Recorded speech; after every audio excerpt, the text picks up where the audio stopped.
Yo, what's going on, guys? So like I said in the 90,000 subscriber Q&A, because I recorded over an hour's worth of footage for the Q&A, I'm going to be doing bonus Q&As. That way we can keep the conversation going longer. Once again, thank you so much for over 90,000 subscribers. We are terribly close to 100,000 subs. So if you're watching this video and you haven't already subscribed, please make sure to subscribe, and don't forget to share the videos with other people who might like Naruto content. Once again, guys, I'm so flattered to have reached this far on the YouTube journey, and I thank you guys for being part of this community. So without any further ado, let's go ahead and jump into this week's Q&A. Only Put 2012 says, "Hey bro, I've been thinking about who is the worst Hokage from a political sense.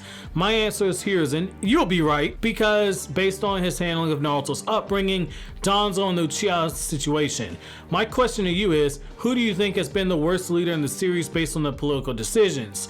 I'm sticking by what I said for who is the worst Hokage, which is I said Hiruzen Sarutobi. Now I went into like a 10 minute breakdown of why I don't like him as Hokage and just the reasoning for it. And a little fun fact, that was actually a video that Adil and myself were talking about. So Anime Balls Deep, way back in like 2018, we talked about doing a collaboration on it, and he was like, yo, I could definitely do a video on Heroes and Sarutobi. I was like, damn, that's what I was gonna use. I was like, that's what I was gonna use, man.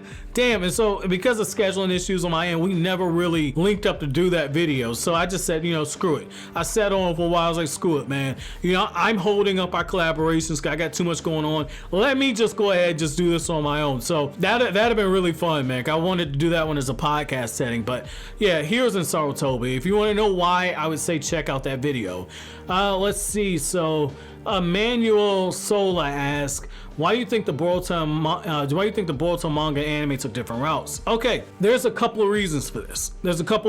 So the manga in retroactive ways does reference stuff that happens in the anime. Like a example would be how in the manga the class field trip arc was made canon, and it's one of those situations where until we actually see the plot outlines for the anime and the manga, you're not going to be able to sit there and say definitively this is canon. It's one of those things where you got to look at both of them. I look at the anime almost as if the anime is a fleshed out version of the story that they wanted to tell, because the manga is monthly, because Ikimoto only uses about 40 pages each chapter.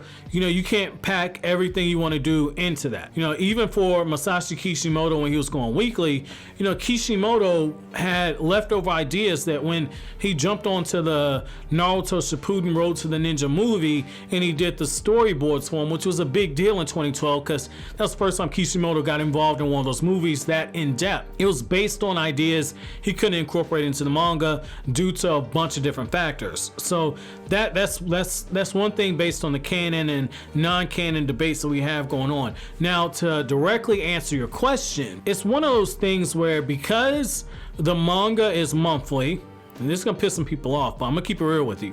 Because the manga is monthly, the pacing of the manga, while it has sped up, is still slow.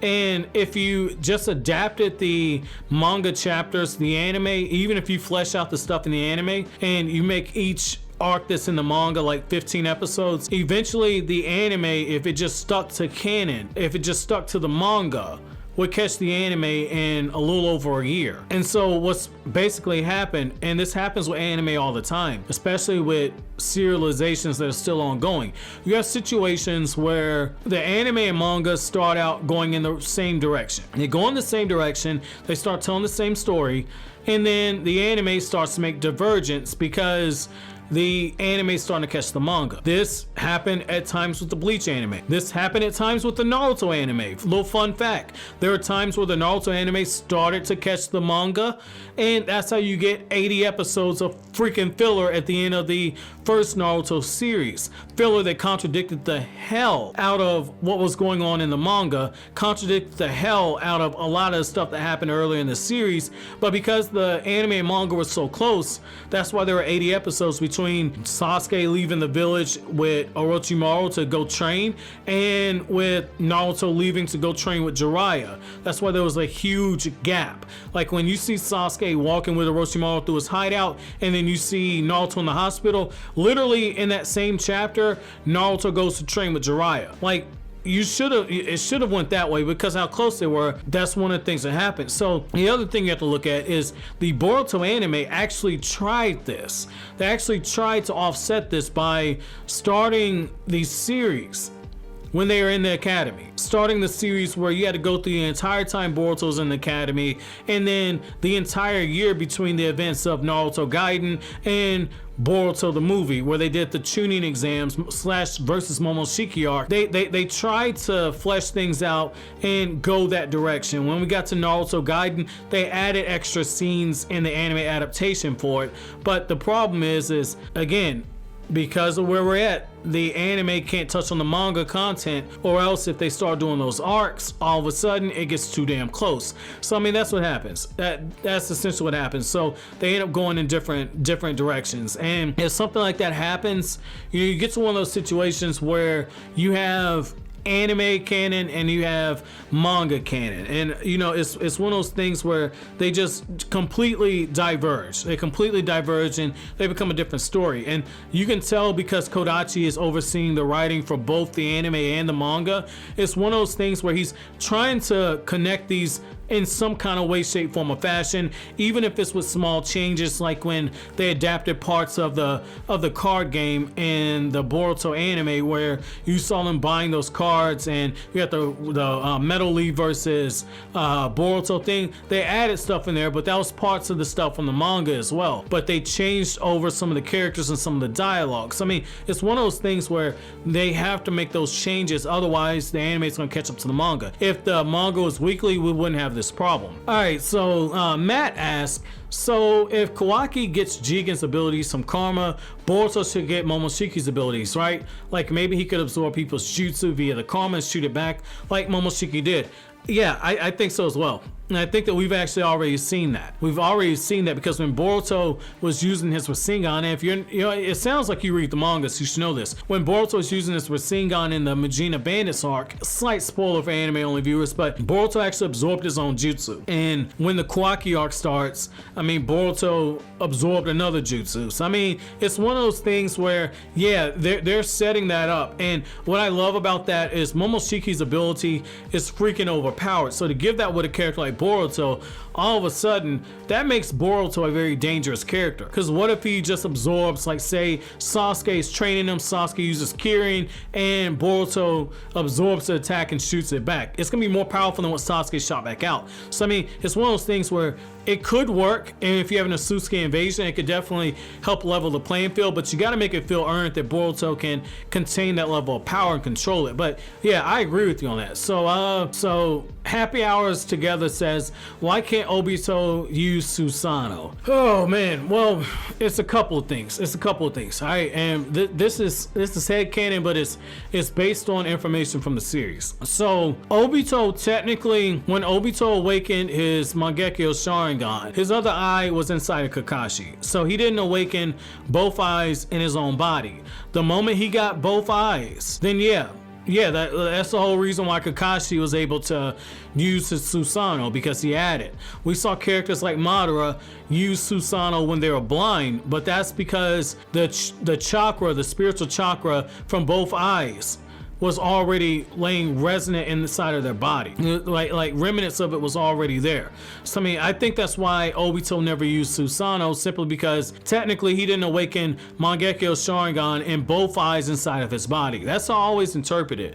And you guys let me know if you disagree down below. So Eric Weiss says, what if Orochimaru took over Sasuke's body? I'm gonna say this, shameless plug, over on my original channel, Kryptonian Saiyan, I actually have a video talking about what if Orochimaru took Sasuke's body. So I would say check that out. I am gonna remake that one because I'm not happy with the quality of it, but it's gonna be a while before I make that video. So check it out if you want to know my answer on that. So David Doretta asks, who do you think is the most underrated Naruto character? Oh, that's a good question. Who do I think is the most underrated Naruto character? Shikamaru gets a lot of wank. wink from fans. So it can't be Shikamaru, it can't be Kakashi. I want to say Shino, but it's one of those things where Shino, I did a video called Wasted Potential Shino Aburame, and I mean Shino's a beast, man. Shino's a beast. When you look at what those bugs can do, being able to basically suck away chakra, how he can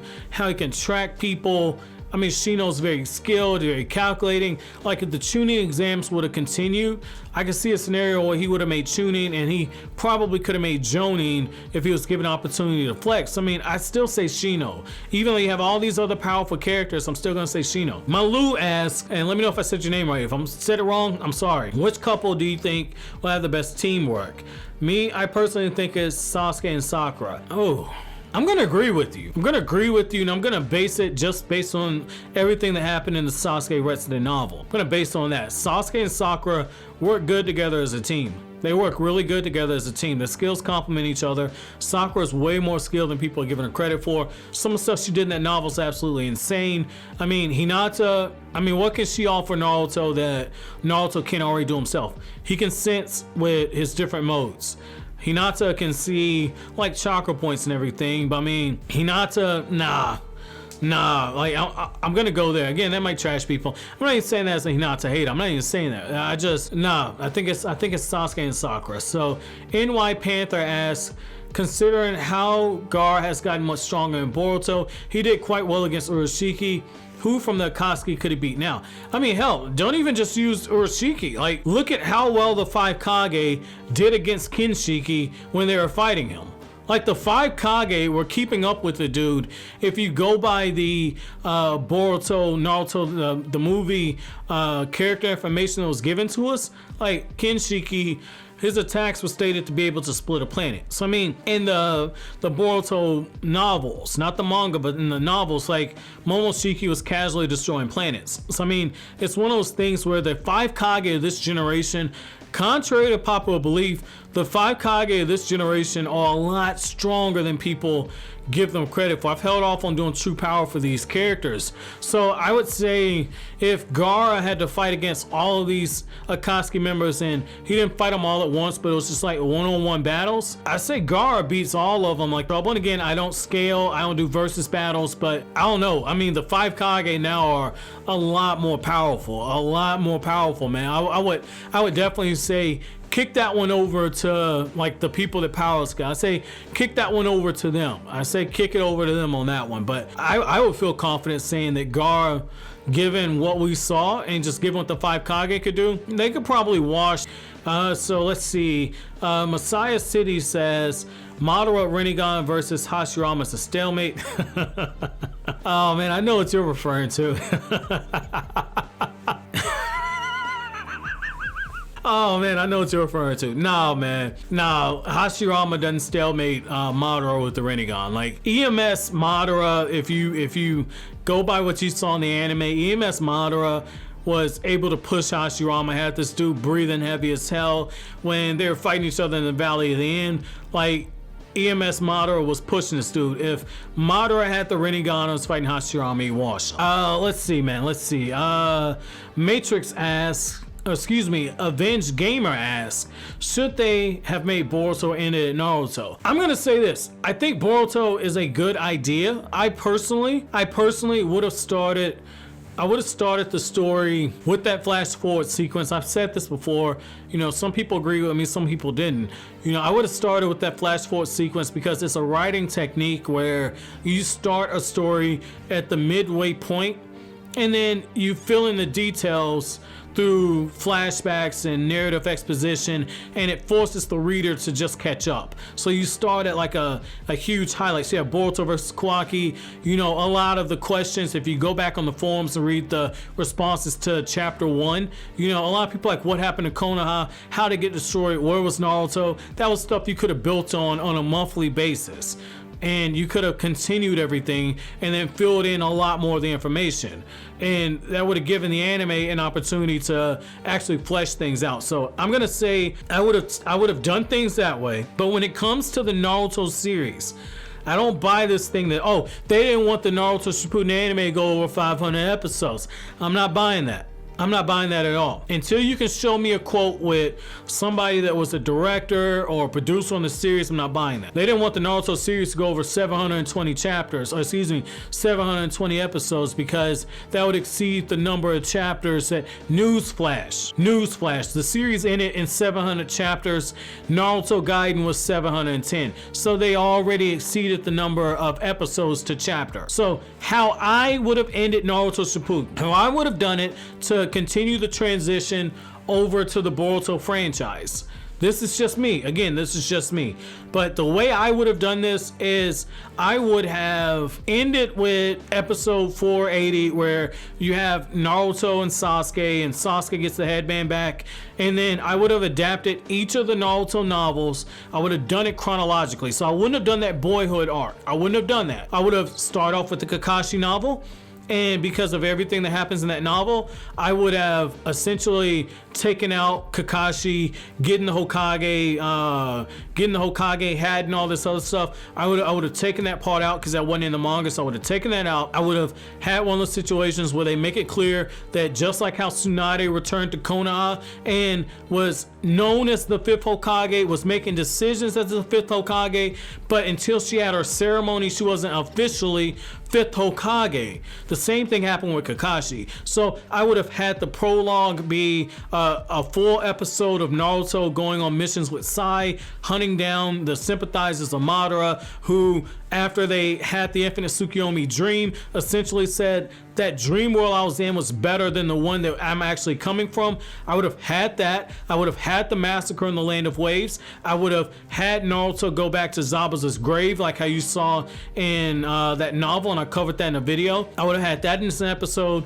I would have had the whole Kakashi Hiden novel be a 6 to 7 episode arc, probably 7 episodes. That way we can properly cover everything. And then I would have done the same for all the other novels. So the Shikamaru novel, I would have done a retelling of the last, but I would have basically kept it to the key points, and I would have basically made that one episode. I wouldn't have done the whole retelling. I would have basically kept it as maybe flashbacks or something right after events of Naruto last. I would have done that. I would have gone into the Sakura novel, the Akatsuki novel, the Gaara novel, the Sasuke Shino novel. I would have went there. That would have given the anime roughly, if you do 6 to 8 episodes per novel, that would have given the anime almost a year. And if you have a year to close out Naruto Shippuden and you get real closure with these characters, then you can transition over to Boruto. And that would have given the manga the opportunity